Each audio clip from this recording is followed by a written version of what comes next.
नमस्कार।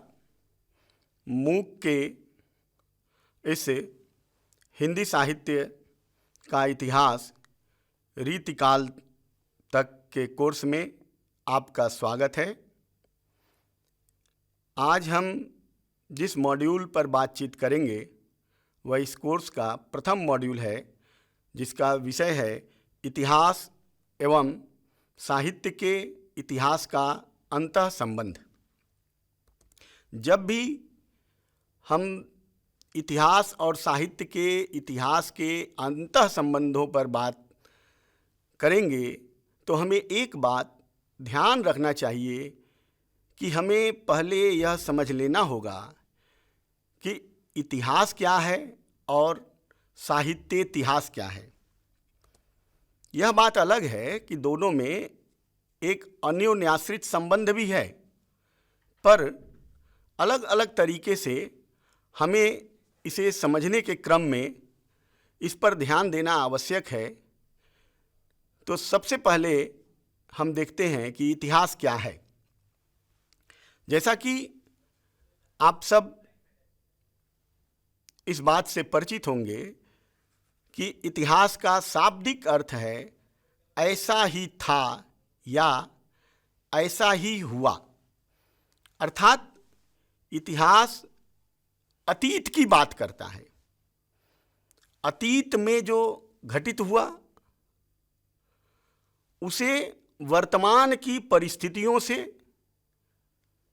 जोड़ते हुए इतिहासकार अपने दृष्टिबोध के द्वारा, अपने दृष्टिकोणों के द्वारा उसे रेखांकित करता है, उसका मूल्यांकन करता है।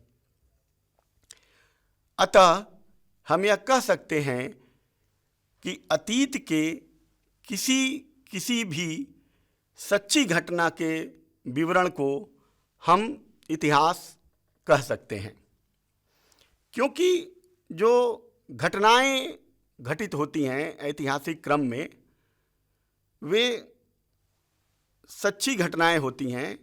लेकिन वर्तमान में जब इतिहास लिखा जाता है, जैसा कि मैंने पहले भी कहा, तो वर्तमान में वर्तमान के दृष्टिकोण को, उस समय के परिवेश को, उस समय की जो सामाजिक परिस्थितियां हैं, जो राजनीतिक परिदृश्य है, जो तमाम आर्थिक उसके अलग अलग आयाम भी हो सकते हैं, तो वैश्विक परिस्थितियां भी हो सकती हैं, राष्ट्रीय परिस्थितियां भी हो सकती हैं। इन सभी को मिला जुलाकर हम उस इतिहास का वर्णन करते हैं।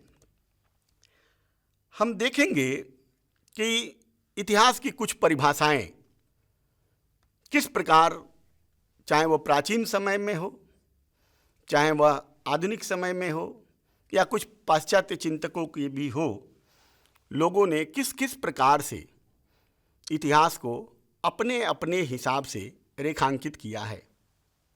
वैसे यह बताने से पहले एक बात मैं यह स्पष्ट कर देना चाहता हूँ कि इतिहास के तत्व वैदिक काल से आप देखेंगे, चाहे वह ऋग्वेद के समय से लेकर और आज के आधुनिक समय तक, एक उसका काल प्रवाह है और प्रत्येक परिस्थितियों में वह अपने अतीत से वर्तमान को जोड़ते हुए रेखांकित करता है। महाभारतकार ने महाभारत में इतिहास की एक परिभाषा दी है जो संस्कृत में है। मैं उसे आप सबसे साझा करना चाहता हूँ। धर्मार्थ काम मोक्षाणामुपदेश समन्वितम पूर्ववृतम कथायुक्त मितिहासम प्रचक्षते। अर्थात इतिहास एक ऐसा पूर्ववृत्त है जिसके माध्यम से धर्म, अर्थ, काम और मोक्ष का उपदेश दिया जा सके। लेकिन आप देखेंगे कि यह जो परिभाषा है महाभारत में स्पष्ट रूप से अंकित है, लेकिन थोड़ा सा आप हिंदी साहित्य की तरफ यदि आप आएँ, देखेंगे कि हमारे डॉक्टर नगेंद्र ने, जिन्होंने हिंदी साहित्य का इतिहास, एक बहुत ही महत्वपूर्ण ग्रंथ है हिंदी साहित्य के इतिहास की दुनिया में, उन्होंने उसका संपादन किया है। उसमें वे इतिहास को परिभाषित करते हुए कहते हैं कि अतीत के किसी भी तथ्य, तत्व एवं प्रवृत्ति के वर्णन, विवरण, विवेचन व विश्लेषण को, जो कि काल विशेष या कालक्रम की दृष्टि से किया गया हो, इतिहास कहा जा सकता है। पश्चिम में हम जरा दृष्टि दें तो देखेंगे कि पश्चिम में इतिहास को थोड़ी अलग तरीके से देखा गया। इसके लिए सुप्रसिद्ध इतिहासकार हीरोडोटस के विचारों को रेखांकित करना आवश्यक है कि किस प्रकार उस क्रम को आप समझ पाएंगे कि ये क्रम इतिहास का किस प्रकार माने उसकी परिभाषाएं भी समय के साथ परिवर्तनशील होती रही हैं।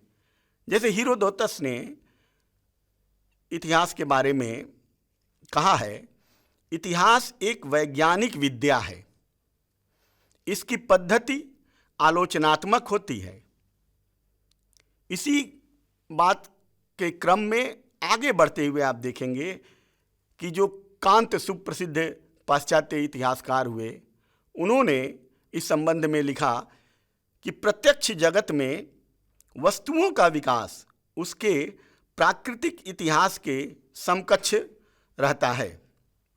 और इसी क्रम को आगे बढ़ाते हुए जो 1770 से 1831 का समय है हीगल का, जो बहुत ही सुप्रसिद्ध पाश्चात्य इतिहासकारों में इनका नाम आता है, इन्होंने इतिहास को रेखांकित करते हुए कहा है कि इतिहास केवल घटनाओं का अन्वेषण एवं संकलन मात्र नहीं है, अपितु उसके भीतर कार्य कारण की श्रृंखला विद्यमान है।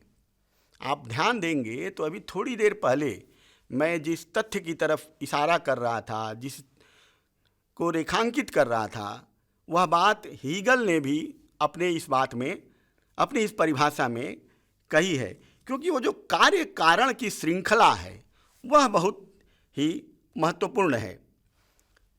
अब चलिए थोड़ी सी बात हम लोग साहित्य इतिहास की भी करते हैं, क्योंकि हमें इन्हीं दोनों पर आज चर्चा करनी है। तो किसी भी विषय वस्तु को समझने के लिए जब हम उस शब्द के मर्म को बेहतर तरीके से समझ पाएंगे तो हमें उससे संबंधित अध्ययन सामग्री या और भी जो उससे संबंधित सूचनाएं होंगी, उसके विविध आयाम होंगे, उन सब को हम बेहतर तरीके से जान और समझ पाएंगे। साहित्य इतिहास का मूल अर्थ साहित्य की विकासमान परंपरा का अध्ययन है। और इसमें एक बात ध्यान देना चाहिए कि यह अध्ययन संबंधित साहित्य के जन्म से लेकर वर्तमान तक का अध्ययन है। मतलब यदि हम हिंदी साहित्य की बात करते हैं और हिंदी साहित्य के साहित्य इतिहास की बात करेंगे तो ऐसा नहीं है कि हम एक विशेष कालखंड पर ही फोकस करके रह पाएंगे। हमें हमेशा यह ध्यान देना चाहिए कि जिस भाषा के भी साहित्य के इतिहास की हम बात करेंगे वह भाषा हिंदी भी हो सकती है, वह उर्दू भी हो सकती है, वह बांग्ला भी हो सकती है, वह उड़िया भी हो सकती है, विभिन्न भाषाएं हो सकती हैं। लेकिन हम चूँकि हिंदी साहित्य के इतिहास पर मुख्य रूप से बात करना मेरा अभिप्राय है और इस कोर्स का भी, इसलिए मैं हिंदी की ही यदि बात करता हूँ तो आप देखेंगे कि इसके जन्म से लेकर हिंदी का जब से शुरुआती दौर रहा है वहाँ से लेकर आज के वर्तमान दौर तक का जो अध्ययन है वह साहित्य इतिहास के अंतर्गत आता है। और जब साहित्य का इतिहास लिखा जाएगा, उसकी विधियां अलग हो सकती हैं, उसकी प्रणाली अलग हो सकती है, लेकिन हम अपनी पसंद और नापसंद से केवल चीज़ों को दरकिनार कर दें तो वह बेहतरीन साहित्य का इतिहास नहीं बन सकता। तो साहित्य के इतिहास को बेहतर तरीके से सुव्यवस्थित करने के लिए हमें उसके जन्म से लेकर वर्तमान तक का अध्ययन करना आवश्यक होता है। और इस संदर्भ में एक बात मैं साझा करना चाहता हूँ आप सबसे कि साहित्य इतिहास में आलोचनात्मक दृष्टिकोण की प्रधानता रहती है। कई बार हम साहित्य इतिहास और साहित्यालोचन को एक समझ बैठते हैं। यह गलती हमें नहीं करना चाहिए, क्योंकि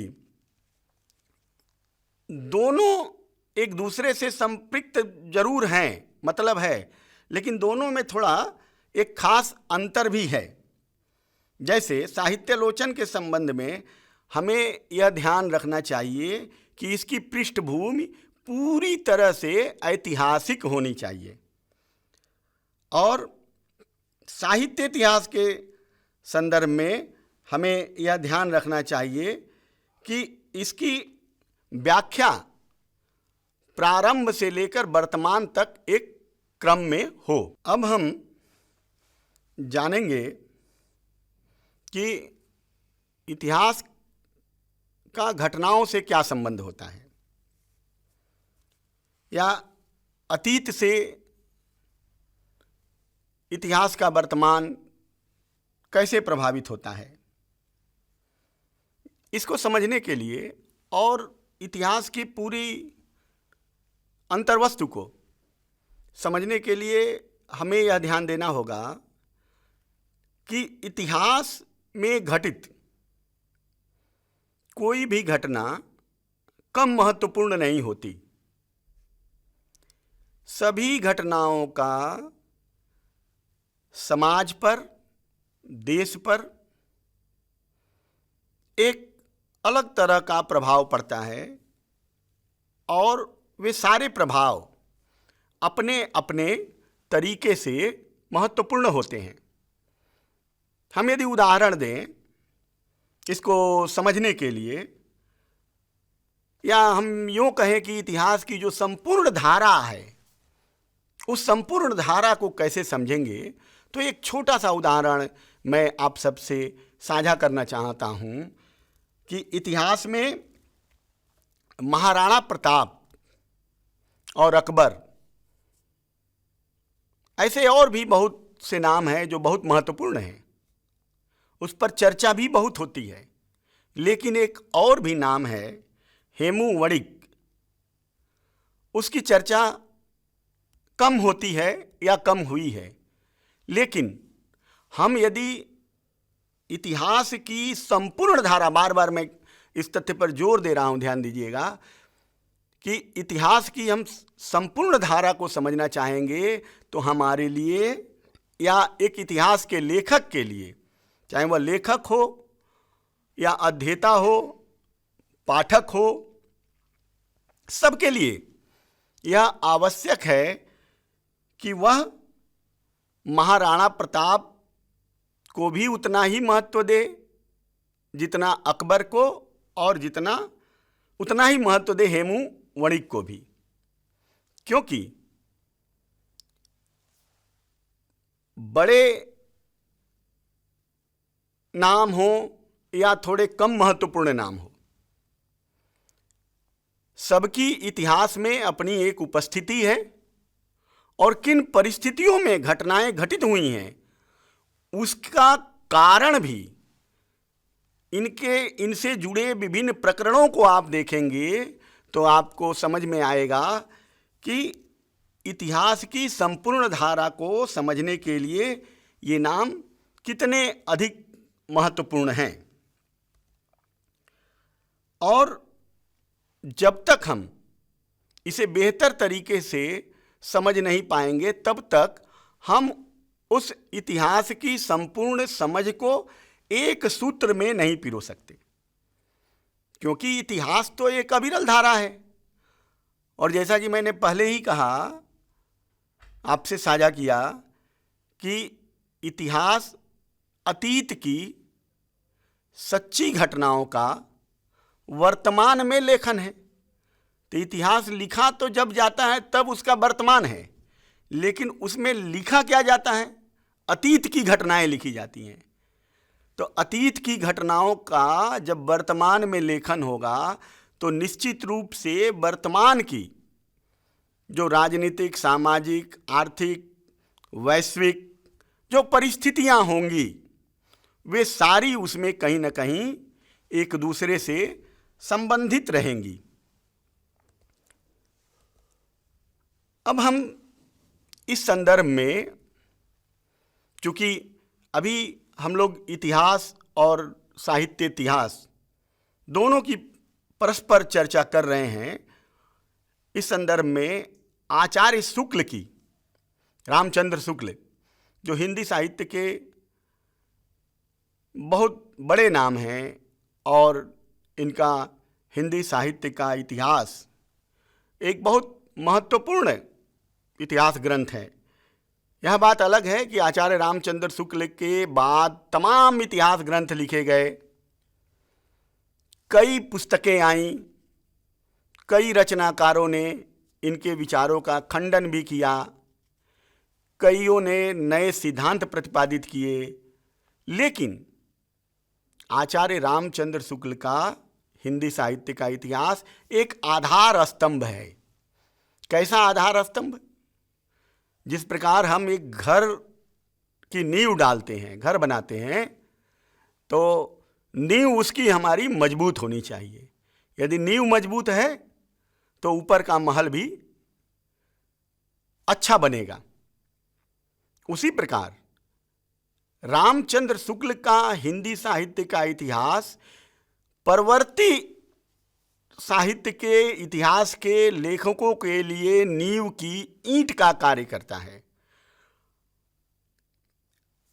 यह बात अलग है कि बाद के इतिहासकारों ने भी कई महत्वपूर्ण तथ्य प्रस्तुत किए हैं, उससे इनकार नहीं किया जा सकता, लेकिन यह भी सत्य है कि जो वर्तमान में लिखता है अपने पूर्ववर्ती रचनाकारों से उसे जो जानकारियां मिलती हैं उससे वह बहुत लाभ प्राप्त करता है, इसमें कोई दो राय नहीं है।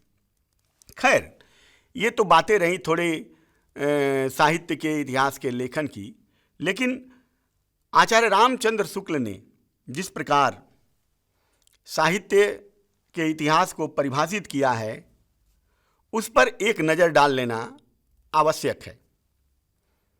उन्होंने लिखा है, जबकि प्रत्येक देश का साहित्य वहाँ की जनता की चित्तवृत्ति का प्रतिबिंब होता है। ध्यान दीजिएगा, प्रत्येक देश का साहित्य वहाँ की जनता की चित्तवृत्ति का प्रतिबिंब होता है, तब यह निश्चित है कि जनता की चित्तवृत्ति के परिवर्तन के साथ साथ साहित्य के स्वरूप में भी परिवर्तन होता चला जाता है। आदि से अंत तक इन्हीं चित्तवृत्तियों की परंपरा को परखते हुए साहित्य परंपरा के साथ उनका सामंजस्य दिखाना ही साहित्य का इतिहास कहलाता है। इसमें एक बात स्पष्ट है शुक्ल जी की इस परिभाषा में कि जनता की चित्तवृत्ति के परिवर्तन के साथ साथ साहित्य के स्वरूप में भी परिवर्तन होता चला जाता है।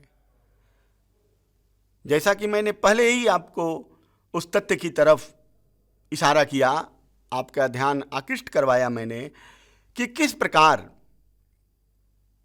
वर्तमान में जब चाहे वह साहित्य के इतिहास का लेखन हो या इतिहास का लेखन हो, इतिहास एक स्वतंत्र रूप से अपनी अलग विधा है।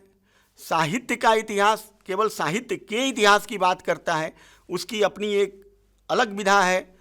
भले परस्पर दोनों में संबंध है, इस पर और भी बहुत लंबी बातें की जा सकती हैं, लेकिन चूंकि इस एक व्याख्यान की एक समय सीमा है, उसको ध्यान में रखते हुए मैं केवल इतना रेखांकित करना चाहता हूँ कि चित्तवृत्ति के परिवर्तन के साथ साथ जो साहित्य में परिवर्तन की बात आचार्य रामचंद्र शुक्ल ने कहा है, वह उसी परिवर्तन की बात है कि किस प्रकार विभिन्न समय में जनता की चित्तवृत्तियों में भी परिवर्तन होता है, तो उसका असर किस प्रकार रचनाकार पर भी पड़ता है, और रचनाकार पर भी पड़ता है तो रचनाकार उसे साहित्य में रेखांकित करता है।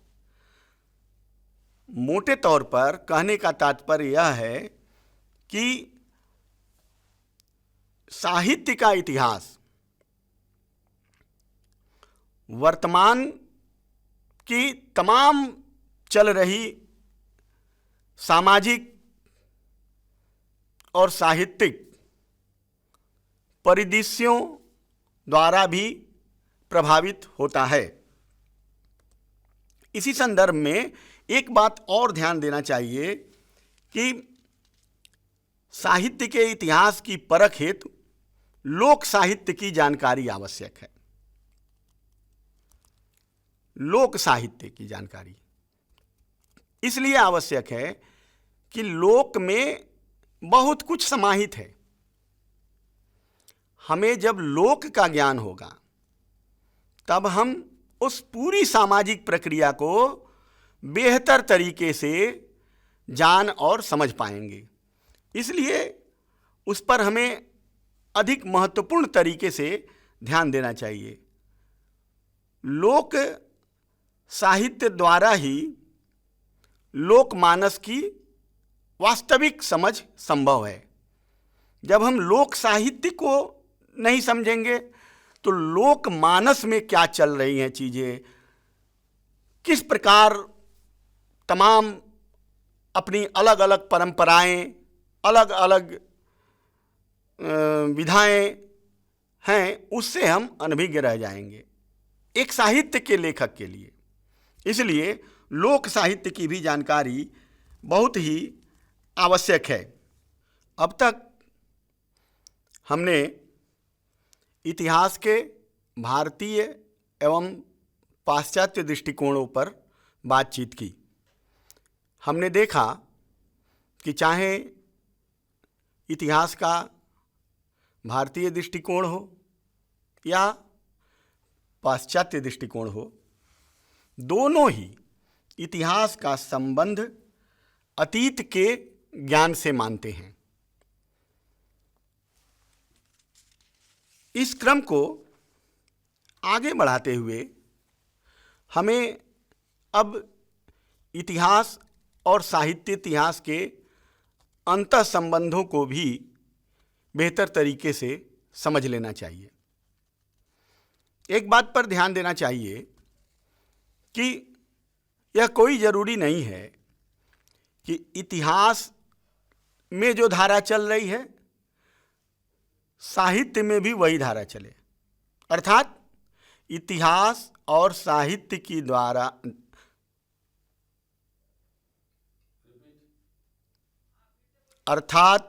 इतिहास और साहित्य की धारा साथ साथ ही चले, यह कोई आवश्यक नहीं है। इतिहास और साहित्य के संबंध को पहचानने के लिए साहित्य और समाज के समझ की आवश्यकता है। इसलिए कि साहित्य का निर्माण समाज में रहते हुए ही विभिन्न सामाजिक परिस्थितियों और प्रक्रियाओं के तहत होता है। समाज का एक प्रभाव निश्चित रूप से साहित्य के लेखन पर पड़ता है। आप चाहे किसी भी युग के साहित्य को उठाकर देख लीजिए। इसीलिए इसी प्रभाव के कारण अलग अलग युग में आप देखेंगे कि साहित्य की प्रवृत्ति भी अलग अलग है। साहित्य और इतिहास के अंतः संबंधों को बेहतर तरीके से समझने के लिए हमें कुछ महत्वपूर्ण साहित्यकारों की रचनाओं पर भी ध्यान देना आवश्यक है।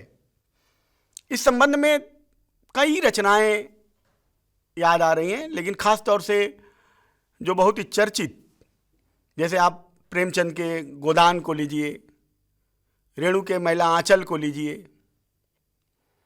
तो इस तरह की जो रचनाएं हैं, इससे हम साहित्य और इतिहास के अंतः संबंधों को बेहतर तरीके से समझ सकते हैं। डॉक्टर मैनेजर पांडे ने लिखा है कि साहित्य का इतिहास न तो वर्तमान से पलायन का साधन है और न अतीत की आराधना का मार्ग। वह न तो अतीत के गड़े मुर्दे उखाड़ने का फल है और न वर्तमान के कटु यथार्थ के दंश से बचाने वाला कल्पना लोक। अपनी बात को आगे बढ़ाते हुए मैनेजर पांडे लिखते हैं, साहित्य के इतिहास का आधार है साहित्य के विकासशील स्वरूप की धारणा। साहित्य की निरंतरता और विकासशीलता में आस्था के बिना साहित्य का इतिहास लेखन असंभव है। अर्थात एक बात स्पष्ट है कि साहित्य का इतिहास लिखने के लिए हमें साहित्य की निरंतरता और विकासशीलता के प्रति आस्था रखनी होगी, अर्थात उसका सम्मान करना होगा, उसे बेहतर तरीके से समझते हुए उसे, अर्थात किसी भी साहित्य के लेखन के लिए लेखक को यह चाहिए कि वह साहित्य की निरंतरता और उसकी विकासशीलता के प्रति आस्था रखे, उसका सम्मान करे। बगैर साहित्य की निरंतरता और विकासशीलता को समझते हुए साहित्य का इतिहास लेखन असंभव है। कई साहित्यकारों ने यह भी कहा है कि साहित्य इतिहास एक विवादास्पद अभिधा है। कई बार आप देखेंगे कि साहित्य का इतिहास लिखने के क्रम में कई साहित्यकारों पर लंबे लंबे लेख लिखे हुए मिलते हैं। कुछ विद्वान यह भी मानते हैं कि राजनीतिक, सामाजिक या चित्रकलाओं के इतिहास के समान साहित्य का इतिहास हो ही नहीं सकता। इसी क्रम में हमें हजारी प्रसाद द्विवेदी की इस पंक्ति को भी ध्यान में रखना चाहिए, जब वे लिखते हैं, साहित्य का इतिहास ग्रंथों और ग्रंथकारों के विलय की कहानी नहीं है, वह काल स्रोत से बहे आते हुए जीवंत समाज की विकास कथा है। ग्रंथकार और ग्रंथ उस प्राणधारा की ओर सिर्फ इशारा करते हैं, वे ही मुख्य नहीं हैं। मुख्य है वह प्राणधारा जो नाना परिस्थितियों से गुजरती हुई आज हमारे भीतर अपने आप को प्रकाशित कर रही है। स्पष्ट है कि जो लोग इतिहास लिखते हैं उससे अधिक महत्वपूर्ण वह विकास धारा है, और उस विकास धारा के कारण ही साहित्य के इतिहास की रचना में एक लेखक प्रवृत्त होता है, और उस धारा को समझते हुए, उसे सम्मान देते हुए, उसके प्रति आस्था रखते हुए वह अपने लेखन कार्य को करता है। मुख्य रूप से हम यदि कहें तो द्विवेदी जी के कहने का तात्पर्य यह है कि विभिन्न परिस्थितियों से जो तमाम परिस्थितियां साहित्यिक उसकी प्राणधारा के रूप में अनवरत काल से चली आ रही हैं, वे अधिक महत्वपूर्ण हैं। अब दो एक बातें इस पर भी कर लेना आवश्यक है कि इतिहास की बात हो या साहित्य इतिहास की बात हो, दोनों का अपना संबंध किस प्रकार एक दूसरे के साथ परस्पर जुड़ा हुआ है। नलिन बिलोचन शर्मा ने लिखा है कि साहित्यिक इतिहास की समस्या है कि साहित्य का एक कला के रूप में ऐसा इतिहास लिखा जाए जो यथासंभव सामाजिक इतिहास, लेखकों की जीवनियों या अलग अलग कृतियों के परिसंसन से अलग हो। पुनः वे आगे लिखते हैं कि यह आवश्यक है कि साहित्यिक इतिहास के एक नए आदर्श की उद्भावना हो। ये जो नया आदर्श है, नए आदर्श की उद्भावना अत्यंत आवश्यक है। खासतौर से हम यदि इतिहास की बात करें तो प्राचीन काल से ही इतिहास अध्ययन का स्वतंत्र विषय रहा है। अध्ययनकर्ताओं ने अपनी दृष्टियों के आधार पर या अपने दृष्टिकोण के आधार पर उन्होंने अलग अलग पद्धतियों का चयन किया है। आज भी इसकी चर्चा होती है कि इतिहास कला है या विज्ञान। यदि हम इतिहास को आत्मपरक दृष्टिकोण एवं ललित शैली में प्रस्तुत करते हैं तो वह कला है, और यदि वस्तुपरक दृष्टिकोण, तर्कपूर्ण शैली एवं गवेषणात्मक पद्धति से प्रस्तुत करते हैं तो वह विज्ञान है। अर्थात प्रस्तुति का जो तरीका है वह अधिक महत्वपूर्ण है उसको समझने के लिए। अब तक हमने जितनी बातें की, निष्कर्षतः उसके आधार पर हम यह कह सकते हैं कि इतिहास अतीत से वर्तमान का संवाद है। साहित्य के इतिहास का उद्देश्य रचनाकार और उसके परिवेश के आंतरिक संबंधों का उद्घाटन है। साहित्य एक संश्लिष्ट विधा भी है।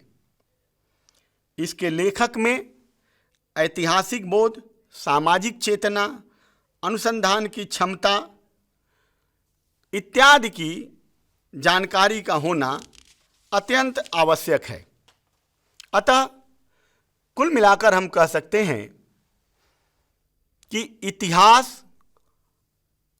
और साहित्य इतिहास में अलग अलग कुछ विभिन्नताएं होते हुए भी सैद्धांतिक रूप में काल क्रम में वर्णन के आधार पर दोनों में अन्योन्याश्रित संबंध है। आज इस मॉड्यूल पर इतना ही। पुनः मिलते हैं एक नए मॉड्यूल पर। धन्यवाद।